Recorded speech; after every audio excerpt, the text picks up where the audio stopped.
Hello students, કેમ છો? મજામાં? કે સર તમારો મેથ્સ ટીચર સ્વાગત કરું છું એક બાળકોનું આપણા ગુજરાતના ખૂબ જ સુંદર અને સરસ મજાના એજ્યુકેશનલ પ્લેટફોર્મ સમર્પણ એજ્યુકેશન હબમાં. બાળકો, તો આજથી ધોરણ 11 મેથ્સ એનસીઈઆરટીમાં ચેપ્ટર સ્ટાર્ટ કરીએ છીએ.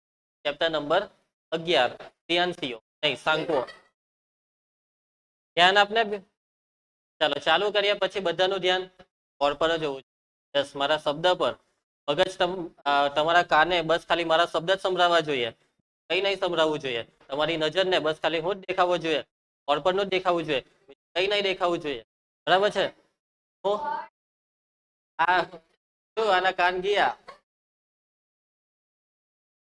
ચાલો તો સ્ટાર્ટ કરીએ છીએ ચેપ્ટર ને. નવું ચેપ્ટર છે. સ્ટાર્ટિંગ ને જરાક વ્યવસ્થિત સમજજો. સ્ટાર્ટિંગ એમ દાખલા માટે કઈ કામની નથી, કોન્સેપ્ટ ક્લિયર કરવા માટે કામની છે આ ચેપ્ટરની સ્ટાર્ટિંગ. તો ધ્યાન આપજો. સૌથી પહેલા તો આ ભાઈને મળી નામનું એપોલોનિયસ. તો આગળ એકાદ વાર કદાચ એકાદ વાર આવ્યું હશે મેથ્સમાં. એ બી આવ્યું. ઓકે, એપોલોનિયસ બાળકો બહુ જૂના જમાનાના વ્યક્તિ છે. આપણા દાદાજીના બી દાદાજીના અનેક દાદાજીઓ આગળની વાત છે આ બધી. તો ત્યારની વાત છે આ ચેપ્ટરમાં. બહુ બિફોર સેન્ચ્યુરી એવો કંઈક મતલબ થાય એનો. બિફોર સેન્ચ્યુરી એની બી પૂર્વે. હા, 262 190 બહુ પહેલાની વાત, બહુ જૂનું. બરાબર. આર્યભટ્ટ છે ને આ બધા બ્રહ્મગુપ્ત, બહુ પહેલાના ગણિત શાસ્ત્રીઓ. તે ટાઈમે ઇન્ટરનેટ. ચાલો આગળના પ્રકરણ 10માં આપણે રેખાના સમીકરણોના વિવિધ સ્વરૂપોનો અભ્યાસ કર્યો. હા, કેટલાક 4-5 સ્વરૂપનો અભ્યાસ. બિંદુ, અનંત, બંને અંતઃખંડ, આવા સ્વરૂપનો આપણે રેખાના સ્વરૂપ અભ્યાસ કર્યો. આ પ્રકરણમાં આપણે કેટલાક વિશેષ વક્રના નામ શું છે ખબર છે? એ વક્રના નામ એમ તો ખબર પડી જ ગયા હશે. પહેલો વક્ર છે વર્તુળ, પછી છે ઉપવલય, પછી છે પરવલય અને પછી છે અતિવલય. આપણે આ ચેપ્ટરમાં 4 વક્રનો અભ્યાસ કરવાનો છે. વર્તુળ, પરવલય, ઉપવલય, અતિવલય. પહેલા વર્તુળને બનવાનું છે, પછી પરવલય બનીશું, પછી ઉપવલય આવશે ને પછી અતિવલય. અમે તમને એ પ્રમાણે આપણા ચેપ્ટરમાં આગળ વધીએ. 4 વક્રનો અભ્યાસ કરીશું. રેખાને શું હોય છે? સમીકરણ. કોઈ પણ દ્વિચલ સુરેખ સમીકરણ એ શાનું સમીકરણ છે? રેખાનું. એવી રીતના આ બધા વક્ર છે ને, વર્તુળ છે, પરવલય છે, ઉપવલય છે ને અતિવલય, તેને પણ શું છે? સમીકરણ. અને આ પરવલય શબ્દથી તો તમે વાકેફ છો. બહુપદી ચેપ્ટરમાં આલેખ દોરે છે ને, ઘાત બહુપદીનો આલેખ શું આવે છે? પરવલય. એટલે કે તમને અહીંયાથી થોડીક આઈડિયા આવી ગઈ હશે કે પરવલયનું સમીકરણ ઘાત બહુપદી હશે. આપણે બધા સમીકરણનો અભ્યાસ કરવાનો છે. હવે આ બધી વસ્તુ આવી કાંઠી તેના વિશે બી થોડુંક સમજો. એ પરવલય અને અતિવલય નામ એપોલોનિયસે આપ્યા હતા. અમને આપેલા નામ આ બધા વક્ર અને પરવલય, અતિવલય, આ બધા નામ. આ વક્ર લંબ દ્વિશંકુના સમતલ સાથેના છેદ તરીકે મેળવાતા હોવાથી તે શંકુ પરિચ્છેદ કે સાંકવો તરીકે ઓળખાય છે. આ વક્રને સાંકવો કેમ કહેવાય તેના વિશે આપણે સમજીશું થોડીક વાર રહીને. બરાબર. આ વક્રનો ગ્રહોની ગતિ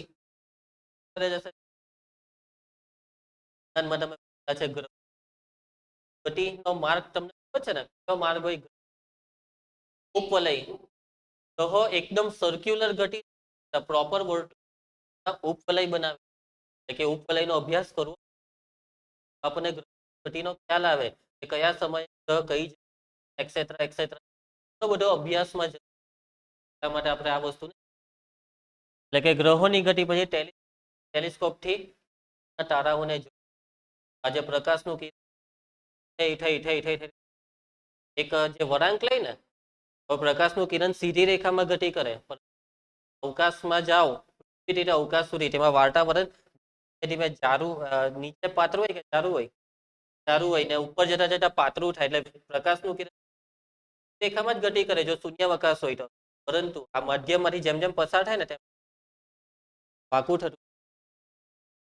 આ જે ગતિ છે તે પરવલય ઉપવલય જેવી થતી માટે ત્યાં પછી રેખા નહીં ચાલે. આનો અભ્યાસની જરૂર. પરવલયનો, ઉપવલયનો.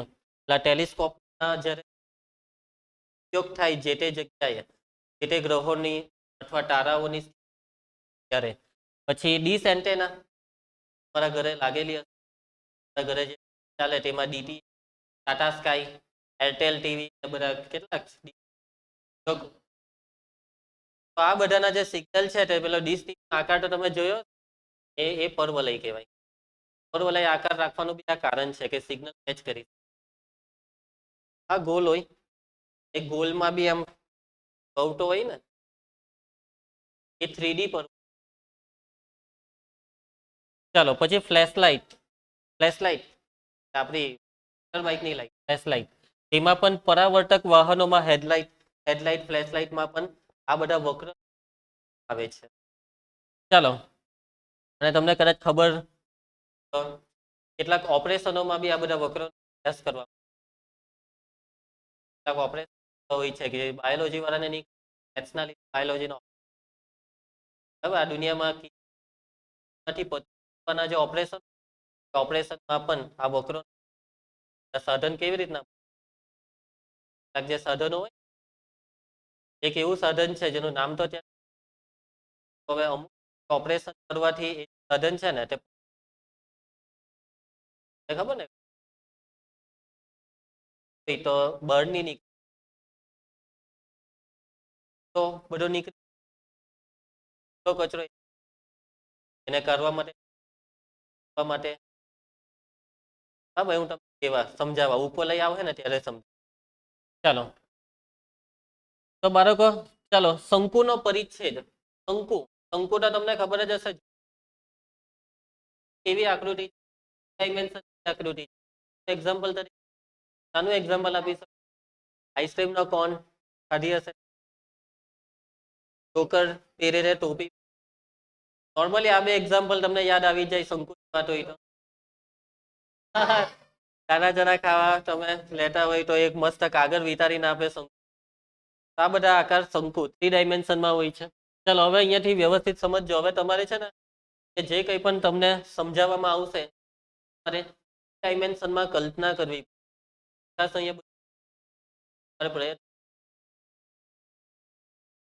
કલ્પના કરવી પડશે કે અહીંયા સાચું કઈક શંકુ ડાયમેન્શન કલ્પના કરવી પડશે. શંકુનો પરિચ્છેદ એટલે શંકુનો ટુકડો. શાનો ટુકડો? છેદ. તો સમજજો, ધારો કે એક નિશ્ચિત શિરોલંબ રેખા છે એલ. તમે એક રેખાની કલ્પના કરો, શિરોલંબ કીધી ઊભી રેખા, અને નિશ્ચિત એટલે એ રેખા એમ તો એમ જ, એમ નથી થતી, સરીસૃપ નથી. આ રેખા સીધી છે, નિશ્ચિત છે. ચાલો કલ્પના કરી દીધી છે બધે. અને હવે બીજી એક રેખા છે એમ. તો રેખા એમ એ કોઈ અન્ય રેખા છે, એલ ને નિશ્ચિત બિંદુ વી માં છેદે છે. રેખા એલ અને રેખા એમ છે, આ છે રેખા એમ. કેમ કે રેખા એલ તો શિરોલંબ હતી, રેખા એમ કઈક આમ હશે, એમ હશે, કઈક કયા બિંદુમાં છેદે છે? માં છેદે છે. ઓકે, અને તેમની વચ્ચેનો ખૂણાનું માપ છે આલ્ફા. આકૃતિ આવી કઈક આકૃતિ, શિરોલંબ રેખા આપણી કઈ રેખા એમ બીજી, બંને વચ્ચેનો ખૂણો આલ્ફા. હવે તમારે શું ખબર, આ રેખા એમ છે ને, એમની વચ્ચેનો ખૂણો આલ્ફા છે ને, રેખા એમને ફેરવો એમ, પણ ખૂણો નહીં બદલાવો જોઈએ.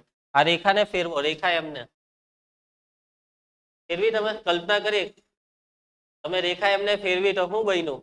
ચાલો મનમાં જ એમ આકૃતિ બનાવો, આ રેખા એલ ની આસપાસ રેખા એમ ફરી રહી છે, તો આલ્ફા જેટલો જ રહી, ખૂણો બદલાયા વગર.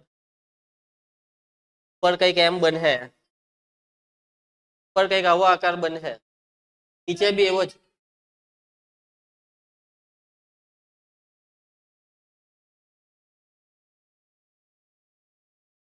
હા, આવો આકાર બનશે. એટલે મીન્સ કે ઉપર બી એક શંકુ બનશે, નીચે આ શંકુ અનંત લંબાઈના હોય છે. ભલે અહીંયા ચક્ર વર્તુળ દોરેલું પડે, રેખાને દર્શાવે કઈ રીતના તીર આપવા પડે. એના પછી આમ તો અનંત હોય, કે રેખા અનંત હોય ને, રેખા એમ અનંત શંકુ મળશે. કે અનંત, એ પણ કેટલા? 2, એક ને બિંદુ વી પાસેથી સ્ટાર્ટિંગ પોઈન્ટ. ચાલો તો આપણે થોડુંક વાંચીએ. તો રેખા એમને ખૂણો આલ્ફા અચર રહે તે રીતે એલ ની આસપાસ પરિભ્રમણ આપવામાં આવે છે. આ તો તમને ખ્યાલ આવી ગયો. એ રેખા એમને આપ્યું પરિભ્રમણ, કોની આસપાસ? એલ ની આસપાસ. એવી રીતના બિંદુ આ જે ખૂણો આલ્ફા છે તે અચર રહી, ખોરવાય નહીં તેવી રીતના પરિભ્રમણ આપ્યું.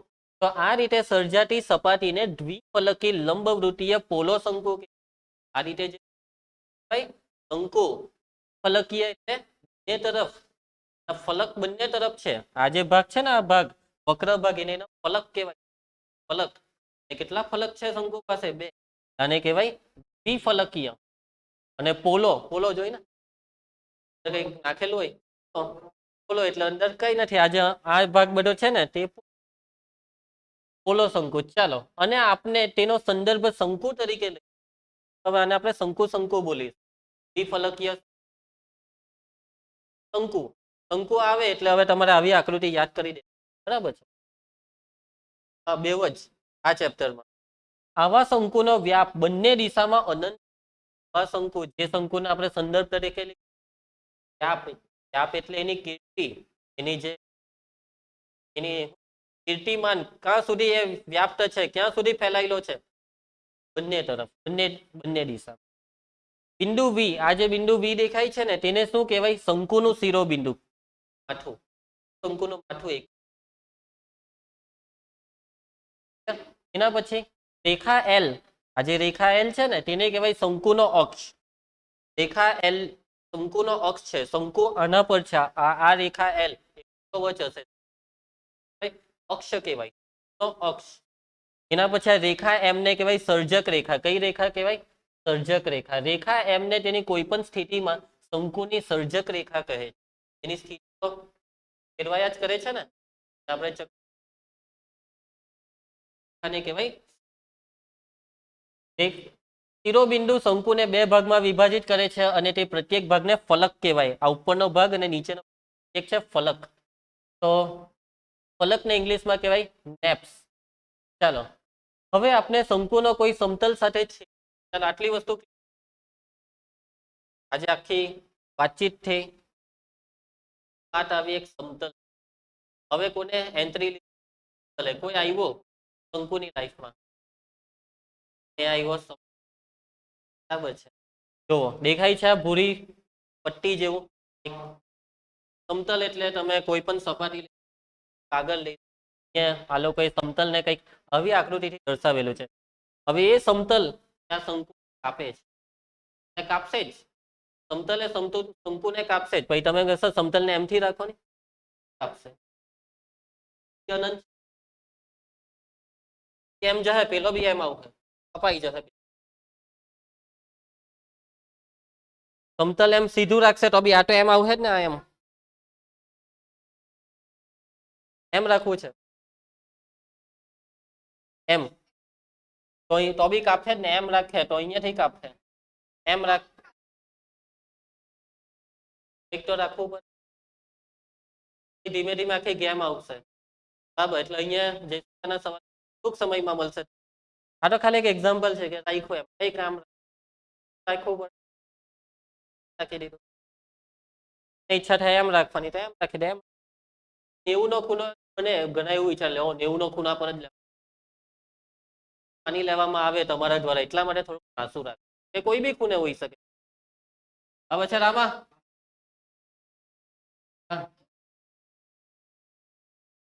ચાલો બાળકો શંકુ સમતલે શંકુને છેદવાનું એટલી તો વસ્તુ ક્લિયર કોઈ બી સમતલ આવ્યો કોઈ બી સમતલ હોય એ શંકુને છેદશે શું કેવું તમારું છે તમારી પાસે એવું સમતલ કે જ્યાં શંકુને નહીં છેદી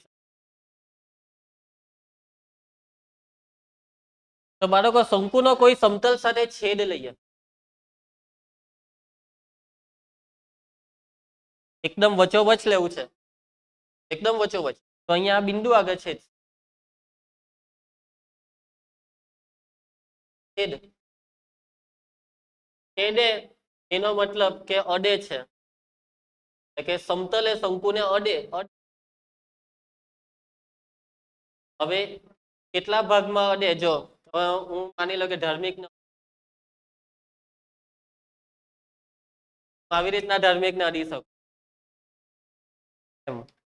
હવે આવી રીતના બી અડી શકું આ રીતના બી અડી શકું આવી રીતના બી અડી શકું બી લે મેને અને આવી રીતના બી અડી શકું એમ બરાબર છે સમજ પડી વાતમાં? એવી જ છે કે અડે છે એટલે છેદે છે રામા.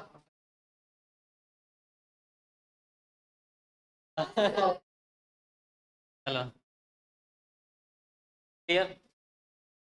તો બાળકો આપણે શંકુનો કોઈ સમતલ સાથે છેદ લઈએ, શંકુનો લીધો સમતલ સાથે છેદ, તો આ છેદને કહેવાય શંકુનો પરિછેદ. કયા છેદને કહેવાય શંકુનો પરિછેદ? સમતલના શંકુ સાથેનો છે. સમતલ શંકુ જે છે છેદવાના જ છે. છેદવાથી જે ભાગ મળે ને તેને કહેવાય પરિછેદ. પરિછેદ બરાબર. તમે જ કલ્પના કરો કે આ બે એકબીજાને છેદે છે તો એનો જે ભાગમાં છેદે છે તે ભાગ કેવો દેખાય છે?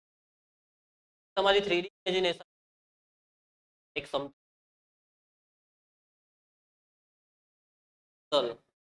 એક ચકરડું જેવું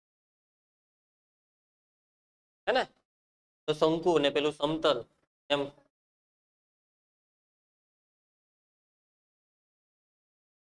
આપણે બને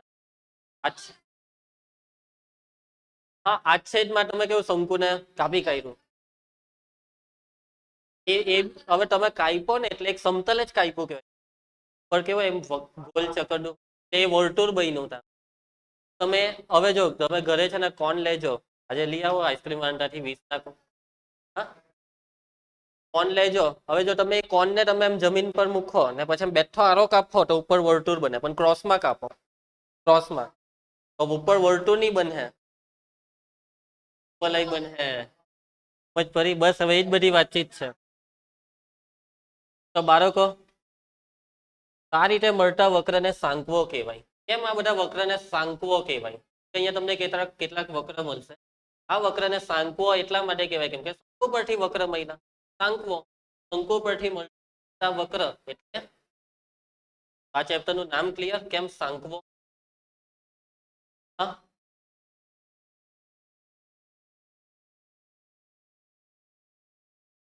ચાલો એમ કીધું એમ કરવું બરાબર. હા બાળકો જુઓ હવે આ જે સમતલ છે ને સમતલ એને જો આ ખૂણો આલ્ફા ખબર છે? આલ્ફા એટલે કયો ખૂણો હતો? બોલો અંકિતા, આલ્ફા એટલે કયો? એલ અને એમ વચ્ચેનો જે નિશ્ચિત ખૂણો હતો, નિશ્ચિત રેખા. એમ એટલે એલ એટલે નિશ્ચિત રેખા, એમ એટલે સર્જક રેખા. નિશ્ચિત રેખા અને સર્જક રેખા વચ્ચેનો ખૂણો આલ્ફા.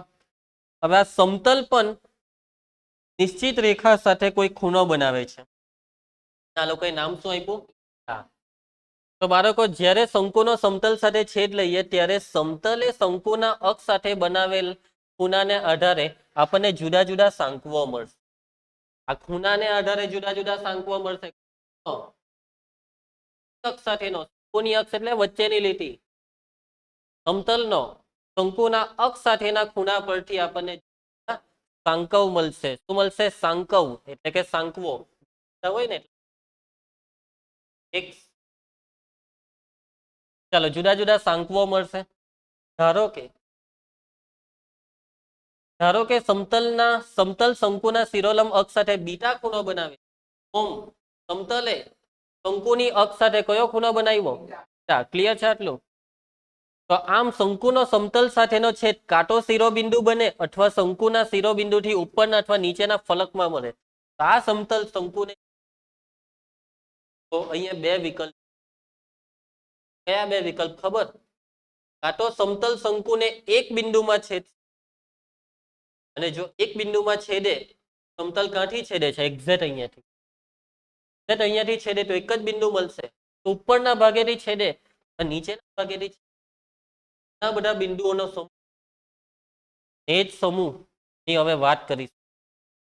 તો હવે બાળકો વાત છે વર્તુળ, ઉપવલય, પરવલય ને અતિવલયની. ચાલો એક કામ કરે આમાં બી બધું. બાળકો જ્યારે બીટા બરાબર 90 એટલે કયો ખૂણો? શંકુની અક્ષ ને સમતલ એટલે કે બીટા, ખૂણો બીટા 90 લેવો તો તમને શું મળશે? વર્તુળ. બીટા બરાબર 90 ત્યારે તેમનો છેદ વર્તુળ. કોનો છેદ? શંકુનો ને સમતલનો છેદ. આ સાંકવો છે વર્તુળ. વર્તુળ ક્યારે બને? કે જ્યારે બીટા કેટલો?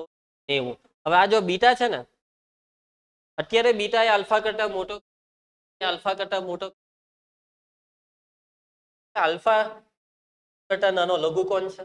આલ્ફા આમ આટલો હશે, આટલો હશે, આટલો હશે, આટલો હોય કે આલ્ફા? આલ્ફાને તમે 90 કરતા મોટો કરો ને તો આલ્ફા નીચે જતો રહે, એમ રેખા એમ થઈ ગઈ. હા, બે રેખા વચ્ચેનો ખૂણો 90, આલ્ફા 90 કરતા નાનો છે. હવે બીટા એક્ઝેક્ટ 90 નો, હવે તમે બીટાને નાનો કરો, 90 કરતા નાનો, પરંતુ આલ્ફા કરતા નાનો નહીં. સમજો મારી વાતને, બીટાને કરવાનો નાનો, પણ નાનો આલ્ફા કરતા નાનો નહીં, આલ્ફા કરતા મોટો ને 90. એટલે કે હવે તમે બીટાને જરા કેમ કહી, હવે અહીંયા જે કપાયેલો ભાગ છે તે શું બને? હજી જરા કેમ કરો, પોરો ઉપવલય, એટલે કે બીટા જે છે 90 કરતા નાનો પણ આલ્ફા કરતા મોટો, તો શું ઉપવલય. હવે એક્ઝેક્ટ આલ્ફા ને બીટા સરખા કરી દે, સરખો બી હોઈ શકે, સમતલ એમ બી આવી શકે. સરખાનો મતલબ આવે સમાંતર થઈ જશે ને, તો પેલું બને સહયુગ્મ. તો હવે જો, હવે આ જે સમતલ છે તે શંકુને કાપશે, સમતલે શંકુને કાપશે. કલ્પના કરો તો બનશે, સમતલે શંકુને કાપશે તો પહેલા 90 પર વર્તુળ, 90 કરતા જરા કેમ કર્યું તો ઉપવલય, પણ હવે તો સમાંતર થઈ ગયું. યસ, પરવલય બનશે. થાય છે તમને કપાયેલો ભાગ, આ ભાગ, આ બે સમાંતર છે એટલે આ શંકુ અનંત છે, સમતલ અનંત છે, કપાયેલો ભાગ અનંત. આ બે જો આ બે કેમ નહીં થતું ને? કેમ? શંકુ, આ શંકુની આ લીટી, આ સમતલ સમાંતર છે, આલ્ફાને પડશે સમજ? આ જે છે ને તે છેદ છે સમતલનો કોની સાથે? ક્લિયર? એ છે પરવલય. ત્યારે બીટા કેટલો? આલ્ફા છે. પહેલા બીટા 90 નો વર્તુળ, 90 કરતા નાનો, એક્ઝેક્ટ આલ્ફા બીટા સરખા, પરવલય. હવે તમે બીટાને આલ્ફા કરતા નાનો કરો તો શું થશે? તો બીટાને આલ્ફા કરતા નાનો કરો ને તો બી આ કંઈક પરવલય જેવું જ તમને દેખાય છે. જો તમે બીટાને આલ્ફા કરતા નાનો કરો, આલ્ફા નાનો છે, આલ્ફા કેવું? બીટા જેવું લાગે પણ આ છે, કેમ કે આ નીચે શંકુ અનંત છે,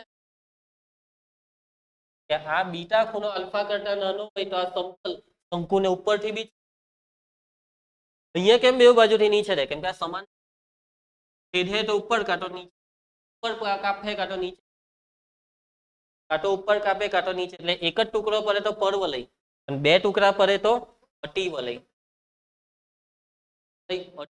અરે પર તો અતિ ટુકડો થઈ ગયો, અને અતિવલય એ બે જોડીમાં જ મળે. અતિવલય એટલે આને અતિવલય કહેવાય, આ પહેલો અતિવલય, આ બીજો અતિવલય, એ વાત ખોટી. આ એક અતિવલય થઈને એક અતિવલય, અતિવલય એ જોડી જ આવશે. ચાલો, તો આટલે સુધી સમજ પડી? કઈ પણ નહીં સમજ પડે તો પૂછી. આ ચારે ચાર આકૃતિ એક સાથે, એ અક્ષ સાથે બીટા ખૂણો, હવે વર્તુળ જરાક નાનો, ઉપવલય એક્ઝેક્ટ સરખો ખૂણો, આલ્ફા બીટા, પરવલય. હજી આલ્ફા કરતા બી બીટાને નાનો કરો, આ શું છે? ઓકે, ચાલો. ઉપરની 3 સ્થિતિમાં સમતલ શંકુના એક ફલકને પૂર્ણ રીતે આરપાર કાપે છે. આ 3 સ્થિતિ, આ 3 સ્થિતિમાં સમતલે શંકુને કાપ્યો, સમતલે શંકુના એક જ ફલકને કાપે. ઉપર કાપે તો નીચે નહીં કાપે, નીચે કાપે તો ઉપર નહીં કાપે, પણ આ ચોથી સ્થિતિ ફલકને કાપે. ચોથી સ્થિતિને અલગથી લખ્યું કે એને કહેવાય ફલક કપા હે. અરે પહેલી ઉપરનો ફલક કપા હે. હવે બાળકો વિસર્જિત શંકુ પરિચ્છેદ, સ્ટાર્ટિંગમાં વાત થયેલી, સમતલ શંકુને બે વિકલ્પ, પહેલો એક જ બીજો ઉપર કાં તો નીચે. માની લો એક્ઝેક્ટ વચ્ચેથી છેદે તો તો જ્યારે સમતલ શંકુને શિરોબિંદુએ છેદે ત્યારે નીચેનું કંઈક થશે. તો બાળકો ખૂણો બીટા 90 નો છે એવું માનો, પણ આ બિંદુએથી છેદે છે. તો અહીંયા શંકુનો અને સમતલનો છેદ શું છે? અહીંયા બનવું જોઈએ કઈનું. માની લો કે તમે આ બીટા ખૂણાને નાનો કર્યો, 90 કરતા નાનો કર્યો, 90 કરતા નાનો પણ આલ્ફા કરતા મોટો, જરાક નાનો. મતલબમાં શું? જરાક નાનો. તો અહીંયા શું બને? પહેલું છે ને ત્યારે તેમનો છેદ બિંદુ થશે. બીટા એ એક્ઝેક્ટ 90 હોય અથવા બીટા એ 90 કરતા નાનો હોય, આલ્ફા કરતા મોટો તો બિંદુ. પરંતુ હવે આલ્ફા ને બીટા એક્ઝેક્ટ સરખા થઈ જાય તો સમતલ અહીંયાથી પસાર થવાનું આ બિંદુમાંથી, તો આ લીટી જ પડી જશે અહીંયા. આ લીટી એ રેખા છે, યશસ્વી રેખા. ક્યારે? આલ્ફા ને બીટા સરખા હોય તો. બાકી એમ આલ્ફા બીટા સરખા હોય તો પરવલય. તો અહીંયા એમ થી હટે તો પરવલય બનતે, નીચેથી હટે તો પરવલય, પણ એક્ઝેક્ટ આના પરથી પરવલય નથી. પરવલય ગાયબ થઈ ગયો, પરવલય વિસર્જિત થઈ ગયો, સર્જન થઈ ગયું પરવલયનું આ બિંદુએ. આને કહેવાય વિસર્જિત પરવલય. કેવો પરવલય? વિસર્જિત. એ પરવલયનું વિસર્જિત સ્વરૂપ છે. આ લીટી એક પરવલય જ છે. એ પરવલય જેવો દેખાય. કેમ હા, અહીંયા બિંદુ, હા આ બિંદુ વર્તુળ જ છે, પણ વર્તુળ વિસર્જિત થઈ. અટિવલય પરવલય. ચાલો ભાઈ, અટિવલય આલ્ફા કરતા. બાળકો અટિવલયનું વિસર્જિત સ્વરૂપ આકૃતિ. કેમ કે આ બિંદુમાંથી સમતલ પસાર થાય છે. તો આ એક લીટી, આ બીજી લીટી, બે લીટી જેવી પડશે. આ બી બે લીટી. અરે જો આ ઘાટી દેખાય,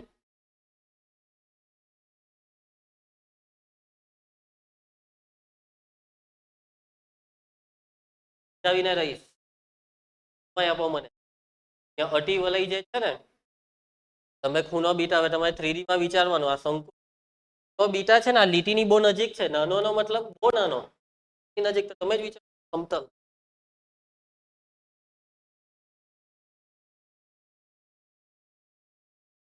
કલ્પના કરવી પડશે જેસિકા. માની લે કે પરીકું લીધું, પેલું નાના ચનાનું ખાલી કરી દીધું, નહીં તો આઈસ્ક્રીમ નો કોન લીધો, તો એને કાપ, એમ ક્રોસમાં કાપ. પેલું જે નીચેનું બિંદુ છે ને કોનનું, આ એક્ઝેક્ટ કપાવવું જોઈએ. એમ લીટી પર હે. હા, બે લીટી જેવી પડશે. આ એ જ બે લીટી છે. આ એક લીટી, આ બીજી. અહીંયા જરાક એમ કરેલું છે. અહીંયા છે ને બીટા 0 લીધો એક્ઝેક્ટ.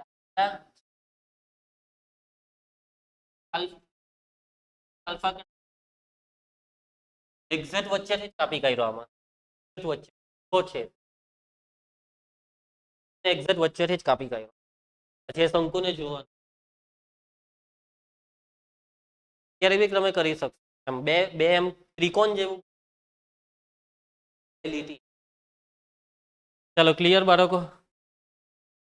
તમને એક વસ્તુ બતાવીશ કે જેનાથી હજી તમને સારી રીતે ક્લિયર થઈ જાય. આ વિડિયો, હા નથી થશે તો શાંતિ.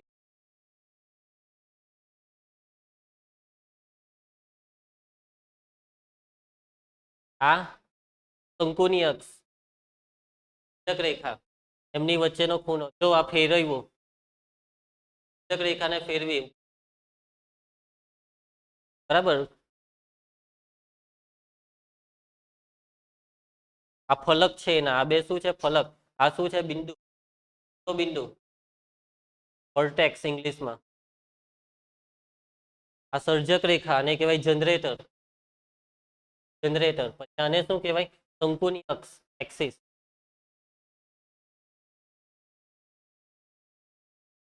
પછી આનો બેઝ સર્કલ જેવો દેખાશે તમને.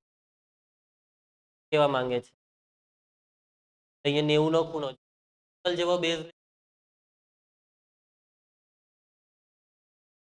આ એમ 90 નો ખૂણો અને અત્યારે છોરો આપેલું છે નેપ અલગ આ નીચેનો નેપ આ ઉપરનો નેપ અપર નેપ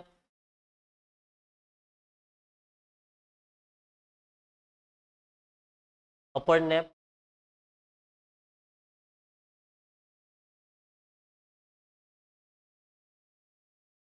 ઓકે અહીંયા ખૂણો આલ્ફા આલ્ફા એ કોની વચ્ચેનો ખૂણો અક્ષ ને પેલી સર્જક રેખા ચાલો કોનિક સેક્શન કાંકવો ચાલુ થાય છે તો જુઓ સમતલ આવી રીતના તમે ગમે તે રીતે લઈ શકો છો સમતલને તમે જૈસે કે આવી રીતના તો આ વક્ર દેખાય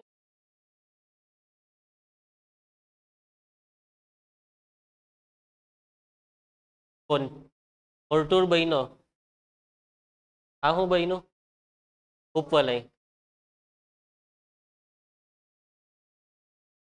તમે આને એક્ઝેક્ટ આ સમાંતર રાખો તો આ હું બન્યું પરવલય અતિવલય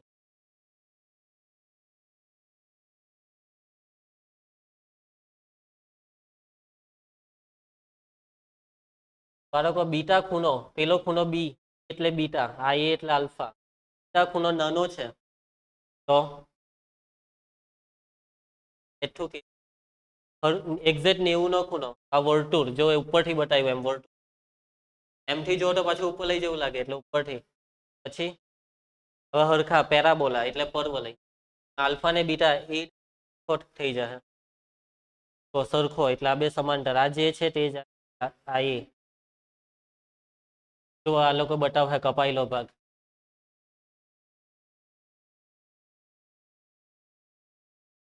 બાકી રહ્યો આલ્ફા કરતા બી નાનો હાઇપરબોલા આવે છે સમતલ આવ્યું આ સમતલ ને તમે આલ્ફા કરતા આ ખૂણો બીટા ને આલ્ફા કરતા નાનો કરો છેદશે અહીંયાથી સમાંતર હતું છેદશે આલ્ફા બીટા સરખા હોય તો સમાંતર આ જે છે તમને કેસરી એ છે અતિવલય બે અતિવલય જોડીમાં જ હોય એક જ અતિવલય કહેવાય તેને ઉપર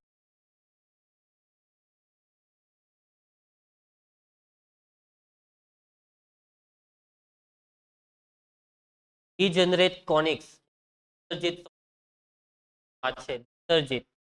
તો તમે આ સમતલને એક્ઝેક્ટ આ બિંદુએ લેવો હવે જે ખૂણો બીટા છે એ 90 એક્ઝેક્ટ આલ્ફા બીટા સરખો રેખા મળી પછી આ જો આ શું કર્યું અતિવલય એ લીટી પરેલી ને જોયું આ એક બિંદુ મળ્યું અહીંયા રેખા મળી અતિવલયમાં બે રેખા મળી પરવલય એક જ મળી બસ પૈટું સમજ પડી બધાને આ આકૃતિ એનિમેશન